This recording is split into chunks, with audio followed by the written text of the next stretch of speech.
Hey, welcome back to CineFix Now. I'm Casey Redman, and last night I went to the premiere of Insidious 3. I got to even sneak onto the red carpet. Check it out!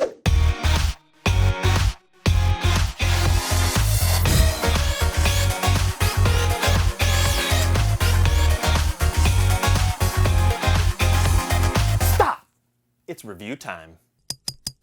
Insidious Chapter 3 actually takes place after the events of the 80s, where they help out young Josh, but before the incidents of the first Insidious. So it's kind of nestled in this really gooey area. So it's like a prequel, sequel, middle.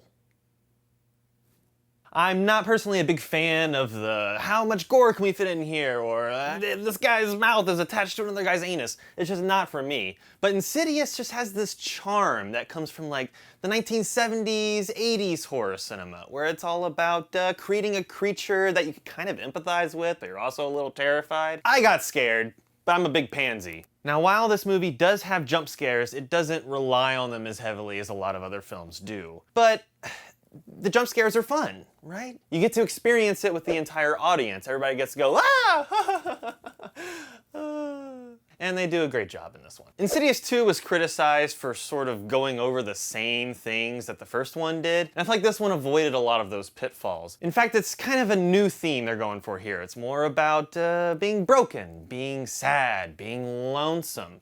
And it's less about something trying to get inside your body and more about something trying to bring you closer to them. That doesn't make any sense. If I try to explain it more, it's just gonna spoil it. So thematically, it's a lot different, which makes it feel a little more fresh. Chapter 3 focuses on Lynn Shay's character, which was a good move because she's just a joy to watch on screen. I haven't been so happy to see a medium on screen since Zelda Rubinstein! We actually see her character start out in this sort of broken place, and we get to see her grow from that, which was a lot of fun. This movie actually stands alone pretty well, I think. You don't have to see the other Insidious movies to enjoy this one, so if you're looking to break into it, it's not bad. Although you're gonna miss a few shout-outs from the other movies, but you know, just have your horror friend lean over and whisper like, hey, I know what that's all about, and here it is. And then the person in the back seat can kick you like, shut up, I'm trying to watch the movie! And get ready to feel, because there's a lot of emotion in here, which I think is great. Every single character you can have empathy for, including the big bad. I felt so much sympathy for the guy. He was both horrifying and sad, which, big shout out to Michael McKay. He hasn't made me feel so many things since Seven, although that was mostly terror. Tucker's alive! Another thing about McKay's performance, it's almost completely silent. He just does it all with his joie de vivre. Boo. All the demons look wonderful. There was very little CGI, which I appreciate. It's not quite as theatrical as the first one with the makeup and everything, but you know, Darth Maul doesn't have as big of a role in this one. So this is Leigh Whannell's directorial debut. He, of course, wrote all the other Insidious movies, including Saw movies.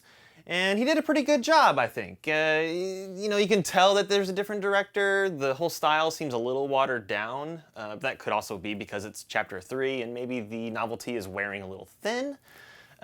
Most notably are the settings. We're not in a house anymore. This isn't a haunted house scenario. It's a haunted apartment complex. Compared to the first Insidious, one of the things I really liked about it was that they would have these settings whereas these like beautiful stained glass windows and these big red chandeliers and things like that, and you're like, no one's house looks like this, but I like it. This one has a little bit here and there, but mainly it's just like a boring apartment, and it just feels a little more, I guess, realistic, as opposed to some sort of weird stage play. I kind of missed that, but it does make it feel a little more real, which makes it feel a little more scary, so boo! It does help you avoid a lot of cliches, like the swinging chandelier, or, oh, we're moving into this new creepy house, and what's that in the corner, you know, which is kind of nice. But he does keep a lot of the horror cliches that we love. I mean, come on, a closet full of clothes, it's terrifying. So yeah, I would say it's a solid horror movie. Did they break any new ground? Did they reveal something huge? I was like, wow, I never thought a horror movie could actually do that. No, but it's a damn good time and you should go out and see it. So don't forget to like this video and subscribe to CineFix for more awesome movie content, and let us know in the comments if you plan on seeing this movie, or if you've already seen it, tell us what you think of it. Am I a hipster douchebag? I don't know, let us know. Because it wouldn't be Insidious without someone creepily standing behind the curtains.